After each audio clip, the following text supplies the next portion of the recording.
New data revealing 14% of Americans have favorable views of communism. That includes more than a quarter of people 30 years or younger and strong liberals who see communism in a positive light. Our next guest has seen the devastating impact of communist leadership firsthand during U.S. Army deployments in the Middle East and South America. Florida's Lieutenant Governor Jake Collins joining us now.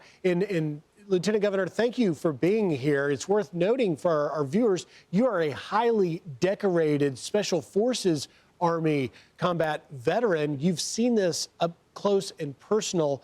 When you see numbers like this about, favorable rates of communism, what do you say? Well, I don't think it's altogether surprising. That's why we've taken the stance we have in Florida. Under Governor Ron DeSantis, we've pushed back. And in fact, I ran a bill a couple of years ago that mandated truth in education on communism for K through 12, because we've seen this growing.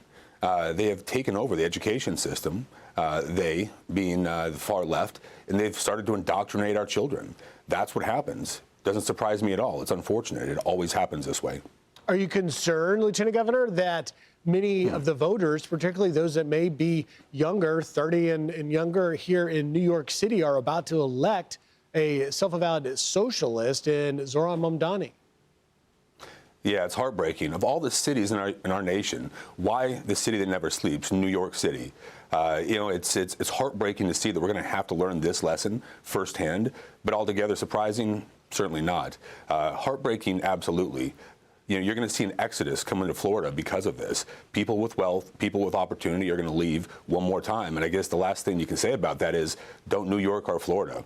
Don't take your doctrine and your indoctrination and bring it down here. We're very free. We stand for freedom and liberty, and we want to keep it that way. So if you're going to come to Florida, you better start espousing how we do things here. Lieutenant Governor, to that point, we want to show our viewers, when you look at poverty rates in socialist communist nations, it's 91% in Venezuela, in Cuba, communist country, 89%, North Korea, 60%, although I think that number might even be low. It's hard to get information there. But when you look at things like, the poverty rate in Cuba under communism, obviously Floridians are fully well aware, but yet you're having to lean in and push back on it. I don't understand that. Yeah, it's pretty shocking. It truly is. I feel like we have to relearn all the old lessons. But, one of the things that was nuanced in our communism education bill was that we wanted to have survivors, people who lived through this, be a part of developing the curriculum. We want them to understand and share exactly what it is that's important for the youth to understand about how socialism, how communism happened across their nations prior.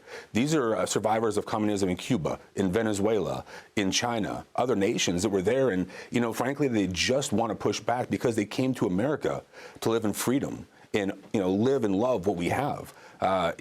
It's sad to see this happen again, but we have to push back. We have to use our voice, and we can't stand on the sideline quiet anymore. We have to use our words, and we have to keep this travesty from happening in any other city.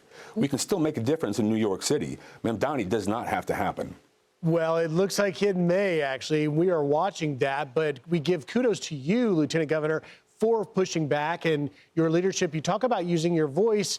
What about using your voice to jump into the gubernatorial race in Florida? Have you made any decision on whether or not you might run as well? No, I appreciate that question. So, as I've said all along, this is a very big decision. I'm kind of tired of politicians stepping in and making it a ego-driven thing. This is a wide-ranging discussion. I wanted to make sure my family was good, the people around me, my community, and then I wanted to make sure that my leadership style, which is very much hands-on, in your face, on the ground, leading from the front, was good for the state of Florida. We've gone around all over the state in our 67 counties and had conversations. God gave us 2 ears and one mouth for a reason.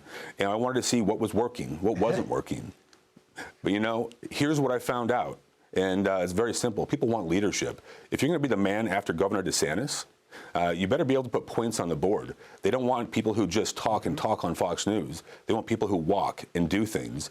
And we've really finalized our choice, but now we're walking through this and deciding what we're going to do, how it's going to play out. And I would say stay tuned, and we'll have information here in the next couple weeks, I think, maybe. A bit more to follow. How's that?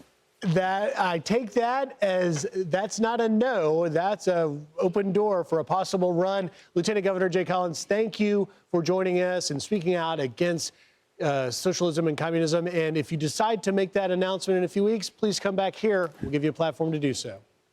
All right, we'll give you a call if we decide to do it. Thank you very much. I'm Steve Doocy. I'm Brian Kilmeade. And I'm Ainsley Earhart. And click here to subscribe to the Fox News YouTube page to catch our hottest interviews and most compelling analysis.